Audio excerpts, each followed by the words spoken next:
Act 1, Scene 2 takes place in the stateroom of the palace. This is the place where the king does king stuff with his people.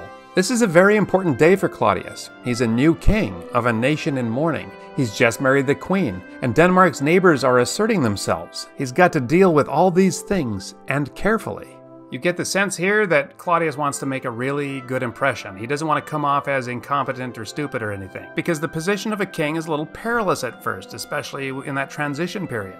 He must appear wise and strong. Let's see how he does. He starts by giving a speech to everyone gathered as he shares the grief of his subjects over the recent death of their king. Though yet of Hamlet our dear brother's death the memory be green, and that it is us befitted to bear our hearts in grief, and our whole kingdom to be contracted in one brow of woe. Yet so far hath discretion fought with nature, that we with wisest sorrow think on him, together with remembrance of ourselves. He says that we are all sad, but that wise people don't just think about dead people. They must also remember to live as well, which is what he was doing when he married the queen.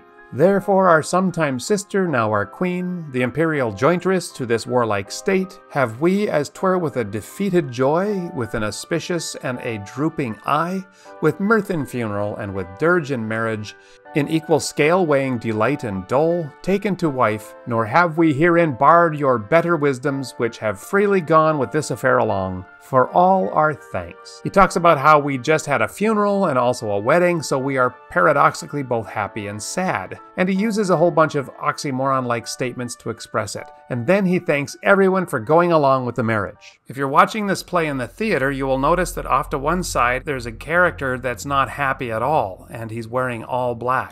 More about him later. Then Claudius moves on to a serious political situation that has arisen in relation to Norway. Now follows that you know young Fortinbras, holding a weak supposal of our worth, or thinking by our late dear brother's death our state to be disjoint and out of frame, co-lead with his dream of advantage, he hath not failed to pester us with message, importing the surrender of those lands lost by his father, with all bands of law, to our most valiant brother. Young Fortinbras, the Prince of Norway, has sent a letter to him, the new King of Denmark. Fortinbras may think him weak, or that Denmark is unstable in its transition to a new king. The letter demands that Denmark surrenders the lands that old Fortinbras lost to old Hamlet in that fight we heard about in Scene 1. Claudius shows his contempt for the young prince by tearing up the letter, and then he says, "So much for him. We have here writ to Norway, uncle of young Fortinbras, who, impotent and bedrid, scarcely hears of his nephew's purpose. And we here dispatch you, good Cornelius, and you, Voldemand, forebearers of this greeting to old Norway. Give you no further personal power to business with the king more than the scope of these dilated articles allow. Farewell, and let your haste commend your duty." Note at the end of his little talk to the ambassadors, he's speaking only of duty, not love and duty. In the last scene, Horatio tells the guys that they're going to report all this stuff to Hamlet out of duty and love. Interesting contrast? So Claudius is going to appraise Uncle Fortinbras of what his nephew is up to. Claudius refers to this old uncle as impotent and bedrid. If you consider that the uncle of Fortinbras is a foil to Claudius himself, this comment is kind of funny. The term impotent suggests powerlessness, but it also has sexual connotations. Bedrid means sick and restricted to his bed. Is Claudius implying with the use of these terms that he is the more vigorous man, if you know what I mean? The next item on the agenda introduces us to Polonius and Laertes. Laertes has returned to Denmark to attend the king's coronation, but he would now like to go back to France and continue his study. He is asking permission to do so, and his request is granted. So Claudius has dealt with the grief of the nation, and he's offered thanks to the people who support the marriage, and he's dealt with a military threat from Fortinbras, and he's given Laertes permission to return to France. One last problem to be dealt with. But now, my cousin Hamlet and my son. Cousin here means close relative, like a nephew. Hamlet's first line in the play is an aside. An aside is a remark made by a character that is intended to be heard by the audience, but not by the characters on the stage, even though they're right there. They can't hear it. But now, my cousin Hamlet and my son. Hamlet replies, "A little more than kin and less than kind." There's a lot going on in this little phrase. First of all, it has a parallel construction. More than kin, less than kind. Kin and kind alliterate. They're practically the same word except for one letter. A little more than kin. Kin means related. Hamlet is saying, "Oh, we're related all right. You are my uncle and my father." and less than kind. Kind has two denotations, two meanings. One is being nice, and the other one is being of the same type. Hamlet is saying, our relationship is not kind. We don't like each other. Hamlet is also saying we're not the same type, even though we're super related. We are nothing alike. There is no family resemblance. Claudius asks Hamlet, how is it that the clouds still hang on you? He's asking him, why are you still sad? Can you see how insulting this question is? Not so, my lord. I am too much in the sun. See what Hamlet did there? He takes Claudius's metaphor, sadness is clouds, and he turns it.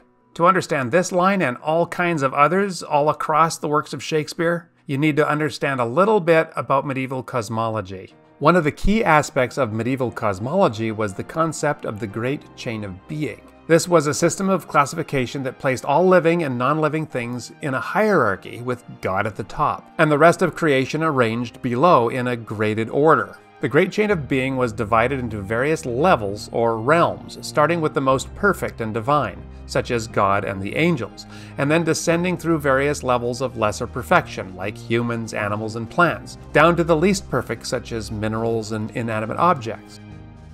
A thing in a particular position in one realm of the great chain of being was often metaphorically associated with a thing in the same position in another realm. The lowest human, a bedlam beggar, is analogous to an oyster, the lowest animal, or lead, the lowest metal. After Macbeth, a thane, or noble, kills his king, people speak of an eclipse and an owl attacking a hawk. These are lower things moving against higher things in the great chain of being. So the king, the highest human, is analogous to a lion, an eagle, gold, a rose, or the sun. When Hamlet says, "Not so, my lord, for I am too much in the sun," he's saying, there are no clouds, it's always sunny. The subtext is a little more sarcastic. He's saying, how can I not be happy when I get to spend so much time with you? Gertrude takes over the interview. Good Hamlet, cast thy nighted color off and let thine eye look like a friend on Denmark. Do not forever with thy veiled lids seek for thy noble father in the dust. Thou know'st 'tis common, all that lives must die, passing through nature to eternity. She asks Hamlet to take off his black mourning clothes and be friendly to Denmark, by which she means Claudius. Kings back in the day bore the same name as the country, because the king was an embodiment of the country. She tells her son that everybody dies and it was just his father's time and he should move on. Hamlet says that he understands that. Then she kind of accuses him of putting on a bit of a show in his mourning. At least he takes it that way, and he explains beautifully that he's not acting. He's actually sad that his father and king are dead. Claudius takes over. "'Tis sweet and commendable in your nature, Hamlet, to give these mourning duties to your father, but..." He's basically saying it's appropriate for a son to mourn the loss of a father, but to keep mourning is, well, look at the words he uses in the speech that follows. Obstinate, impious, stubborn, unmanly, incorrect, unfortified, impatient, simple, unschooled, vulgar, peevish, a fault, absurd, and unprevailing. Nice. And he ends with this. We pray you throw to earth this unprevailing woe and think of us as a father. For let the world take note, you are the most immediate to our throne. And with no less nobility of love than that which dearest father bears his son, do I impart toward you. He officially makes Hamlet the heir to the throne, and he asks him to stay in Denmark and not to return to Germany where he was studying. Gertrude adds her voice to this request and Hamlet concedes. He will stay. Claudius now thinks that everything is settled. He's dealt with all of his problems successfully. So how do you think Claudius did? How does he come across? This is very important because he must leave a strong impression as a leader. There are forces within the kingdom that might be a threat to his kingship, especially during this transition period.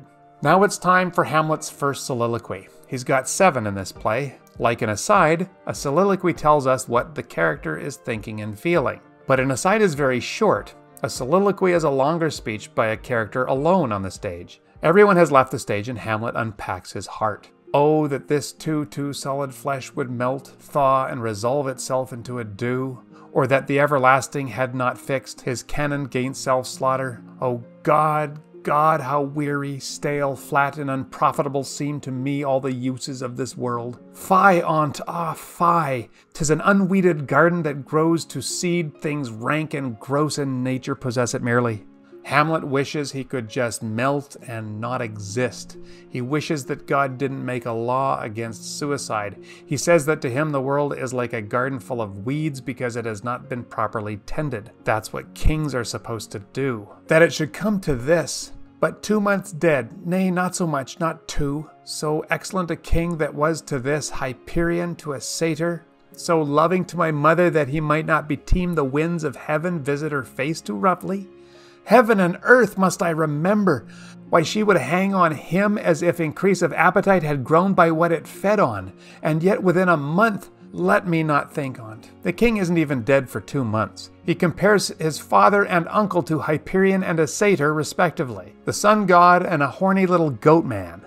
He remembers how much his father loved his mother. He wouldn't allow the wind to blow too hard upon her face. He remembers how much his mother loved his father. The more she had of him, the more she loved him. How could she remarry within a month? Frailty, thy name is woman. A little month or ere those shoes were old with which she followed my poor father's body, like Niobe, all tears, why she, even she, oh God, a beast that wants discourse of reason would have mourned longer, married with my uncle, my father's brother, but no more like my father than I to Hercules. Within a month, ere yet the salt of most unrighteous tears had left the flushing in her gullet eyes, she married. She was remarried before she even broke in the shoes that she wore at the funeral. In Greek mythology, Niobe lost all her children and she wept for them for 9 days straight. That's how it appeared Gertrude felt at the funeral, but then she just stopped mourning. Hamlet says that animals mourn for their mates longer. Her tears didn't even have time to dry and she was getting married.